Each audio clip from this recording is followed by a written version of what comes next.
স্বাধীন হলো দেশটা 54 বছর। দেশ চালাইলো মুসলমানরা, কোনো হিন্দু বৌদ্ধ খ্রিস্টান তো দেশ চালায় নাই, কিন্তু কেউ তো কোরআনটা দিয়ে চালাইলো না। কোরআন দিয়ে দেশ চালাইলে যে বরকত, আমি বলবো না, কোরআন দিয়ে দেশ চালাইলে যে বরকত, সেটা তো কপাল লই আমরা দেখতে পারি নাই। আলেমদের কাছে শুনি, কোরআনে দেখি, হাদিসে দেখি, আমাদের মনে একটা প্রচন্ড আগ্রহ যে একটু কোরআন দিয়ে দেশটা শাসন করলে বরকতটা কি আমরা যদি একটু দেখতে পারতাম। এবারে একটা পরিবেশ তৈরি হয়েছে।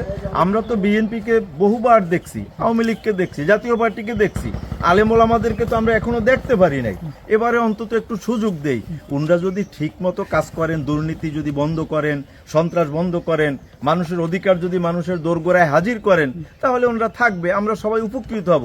আর ওনারা যদি এইটা না করেন, 5 বছর পরে আবার লাল কার্ড দেখাই আমরা বিএনপি রিটাইনে দেবো। ঠিক না? বিষয়টা হলে আমাদের এই আহ্বানটা মূল্যায়ন করার ব্যাপারে আপনাদের প্রত্যেকের একটা বিবেক আছে। বিবেকের কাছে প্রশ্ন করিয়া যদি আমাদের এই বক্তব্যের সঙ্গে একমত হন, আলহামদুলিল্লাহ।